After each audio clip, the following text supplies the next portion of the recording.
ఈ రోజు నేను వచ్చాను కనుక ఈ రోజు మినిట్స్ రికార్డ్ చేసి ఇది మేనేజ్మెంట్ దృష్టికి పెడతాను. ఓకేనా?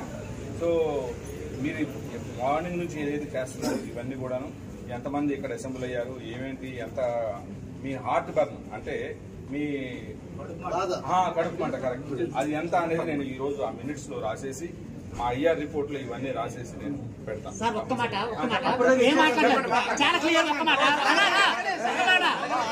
మేము యువ కార్మికుల నుంచి మేము ఇంజనీరింగ్ చదివాము.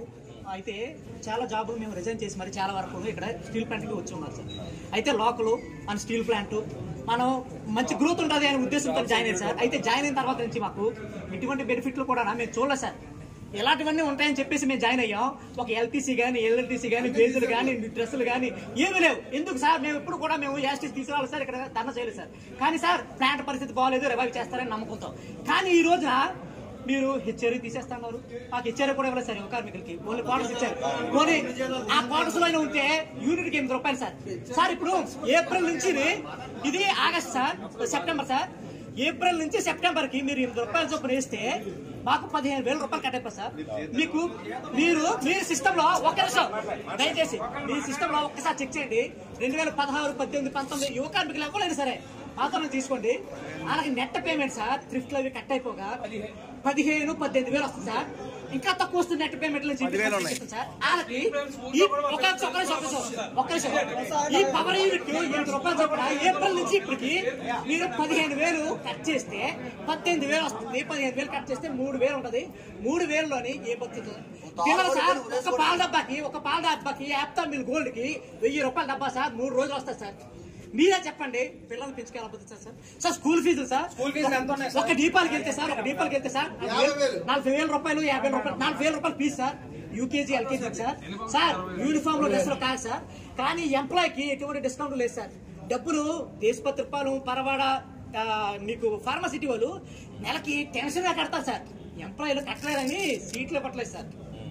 ఎంత బాధ సార్. కానీ సార్ మేము ఎంతో ఎక్స్పెక్టేషన్ అవుతుంది సార్. సార్ ఒకటి చెప్తాం సార్, క్వాలిఫికేషన్ కూడా ఎంత తక్కువ సార్. ఇంజనీరింగ్ లో 80%, 70% సాధించి కూడా ఇక్కడ కొంచెం బలైపోయినారు సార్. సార్ రివైవ్ అవుతారు ఏ రోజైనా సార్ చాలా చేశాం సార్. ఏ రోజైనా సార్ మిమ్మల్ని ఎవరైనా సార్ అడిగించాం సార్. మేము అన్నింటికి ఆగాం సార్. కానీ ఈ రోజున కరెంట్ యూనిట్ 8 రూపాయలు ఏప్రిల్ నుంచి ఇప్పుడు దాకా ఒక్కసారి కట్ చేస్తా అంటే అది ఎంతవరకు కరెక్ట్ సార్? హెచ్ఆర్ఏ ఇప్పుడు కట్ చేసేస్తంటే సార్ చిన్నబారు సార్. మీకు సార్ 1,00,000 రూపాయలు వాడికి 1,00,000 రూపాయలు ఖర్చు ఉంటుంది. 10,000 ఖర్చు ఉంటుంది సార్. హెచ్ఆర్ఏ కట్ చేయడం తప్పే, ఎలక్ట్రిసిటీ కట్ చేయడం తప్పే సార్. ఎందుకంటే sir minimum need sir. Minimum need ఇవ్వకపోతే మేము ఎలా కంటిన్యూ అవుతాం? మేము పెట్రోల్ ఎలా వేసుకుంటాం? డ్యూటీలకి ఎలా వస్తాం సార్? ఒక్కసారి అదొక్కటి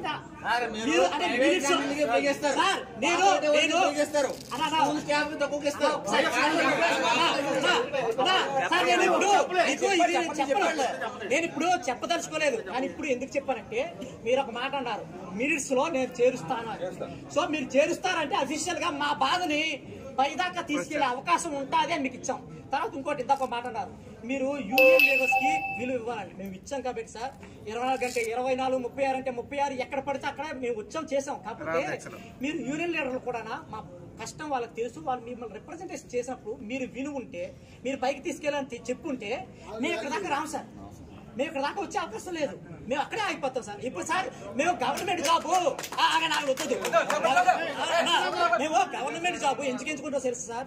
25 సంవత్సరాలు జాబ్ చేసిన తర్వాత గవర్నమెంట్ జాబ్ అయితే సెక్యూర్గా ఉంటుంది. మీరు రోడ్డు మీదకి రావసరం లేదు. జీవితకాలం పాటు హుందాగా బతకొచ్చు అనే ఏకైక ఉద్దేశంతో గవర్నమెంట్ జాబ్ ఎంచుకుంటాం సార్.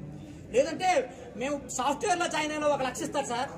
ఫారెన్ వెళ్ళిపోతే 1,50,000 ఇస్తారు సార్. కాకపోతే గవర్నమెంట్ జాబ్ అయితే హుందాగా వెళ్తా ఉంటాం ఉద్దేశంతో మేము రోడ్ల మీదకి వచ్చి ధర్నాలు చేసి ఇక్కడ కూర్చొని రోడ్ల మీద కూరపాలు పడుకునే బాధ్యత ఉండదు సార్.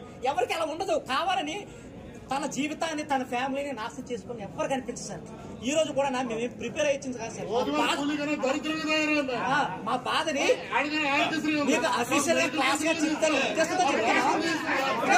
చెప్తే మాత్రం